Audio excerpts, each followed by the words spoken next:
Como vocês estão? Animados para iniciarmos mais um capítulo no nosso livro de Geografia?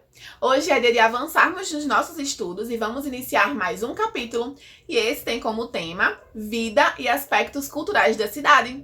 E por falar em cidade, vocês sabiam que nas cidades moram muitas pessoas? Muitas delas, por exemplo, convivem em uma mesma área.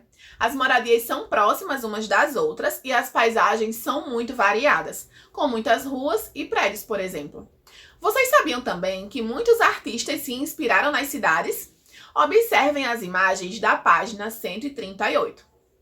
Essas imagens representam algumas fotografias do projeto Cidades Imaginárias, da artista visual Gabriela Gil. Analisem aí essas fotografias. São bem interessantes, né? O que vocês acham delas? O que essa artista fez com as fotografias da abertura do capítulo? Ela colocou ilustrações nas fotos de uma cidade, perceberam?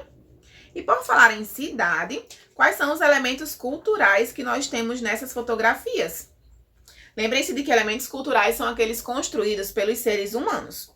Então, nós temos prédios, postes, cais, etc. Vocês aprenderam que a maior parte das pessoas vive na cidade, lembram? Mas nem sempre foi assim, sabia? Houve uma época em que a maioria delas morava no campo. Essa realidade mudou porque as cidades oferecem mais benefícios.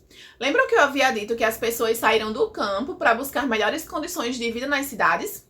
Vamos relembrar alguns desses benefícios? Nas cidades, as pessoas têm acesso a hospitais e centros de saúde especializados que não existem no campo. No espaço urbano também estão as universidades e os centros de pesquisa que não existem no espaço rural. Na cidade, há maior oferta de empregos. As opções de lazer e de acesso à cultura são maiores nas cidades, como cinemas, teatros, casas de espetáculos, museus e etc. Geralmente, as cidades oferecem um maior acesso a serviços como a eletricidade, água encanada, telefonia e internet. E as cidades têm uma grande diversidade de estabelecimentos comerciais, onde se vendem vários tipos de produtos. Agora, na sessão Agora é com você, vocês deverão pausar o vídeo, ler novamente as condições de vida que temos aí e marcar aquelas que vocês observam que existem na cidade onde vocês vivem. Em seguida, se tem outro benefício de se morar em uma cidade. E aí, já? Vamos conhecer agora mais 3 características da vida na cidade. Nas cidades, as pessoas geralmente trabalham e vivem em espaços reduzidos, pequenos, como apartamentos e poucas áreas verdes. Diferentemente do que acontece no campo, na cidade há mais poluição sonora, ou seja, os barulhos, e mais poluição ambiental, como as fumaças dos veículos. Como existem mais pessoas nas cidades, as ruas são cheias de pedestres, carros, ônibus e etc. Isso pode aumentar o tempo para ir de um lugar até outro. Além disso, as pessoas que vivem nas cidades têm maior acesso a equipamentos de tecnologia e conexão rápida de internet. Para encontrar o endereço, os motoristas usam aplicativos de localização em seus smartphones. Para chegar aos lugares, os moradores das cidades contam com alguns meios de transporte, como por exemplo ônibus, carro, bicicleta, e em algumas cidades nós temos também o trem e o metrô. Andar a pé para um lado e para o outro não é uma possibilidade para todas as pessoas, porque algumas distâncias são muito longas. Vamos conhecer a história do Rodrigo? Ele é um aluno do 3º ano que mora em Campo Grande, no estado do Mato Grosso do Sul. Essa história foi narrada pela família dele e vocês podem acompanhá-la lá na página 142. Quando eu disse ao meu filho Rodrigo que a sua nova escola fica em uma travessa da Avenida Ministro João Arinos, aqui em Campo Grande, ele ficou muito feliz. Nós moramos perto dessa avenida e ele pensou que poderia ir sozinho a pé para a escola, mas eu sabia que isso não era possível, porque são mais de 40 minutos de caminhada e essa avenida tem um grande volume de carros. É muito perigoso. Nós pegamos um ônibus todos os dias e o trajeto leva cerca de 15 minutos.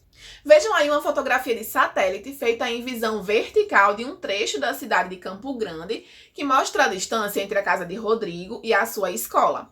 Lembram que nós já estudamos sobre a visão vertical? É aquela feita de cima para baixo. Andar a pé para lá e para cá não é uma possibilidade para todos os moradores das cidades, pois algumas distâncias são muito longas. Pessoal, nas cidades, os moradores precisam observar o tempo que levam para chegar aos lugares. Em alguns horários, o trânsito fica muito complicado porque muitas pessoas estão indo para a escola ou para o trabalho ao mesmo tempo. Observem o tempo de deslocamento entre dois lugares da cidade de Cuiabá, que é a capital do Mato Grosso. Para se locomover entre uma distância aproximada de 5 quilômetros, nós levaríamos, por exemplo, 1 hora e 14 minutos para percorrer essa distância a pé. Levaríamos 48 minutos para percorrê-la de ônibus, 27 minutos para percorrer de bicicleta e apenas 8 minutos para percorrer de metrô. A falta de transportes coletivos de qualidade e acessíveis a todos é um dos motivos para o grande número de carros nas cidades. Por causa disso, temos muitos congestionamentos, o ar fica poluído e as pessoas gastam muito mais tempo para se deslocar de um lugar para o outro, ficam mais cansadas e perdem também a qualidade de vida. E ainda falando sobre as cidades, vocês acham que as cidades têm espaço para as brincadeiras das crianças?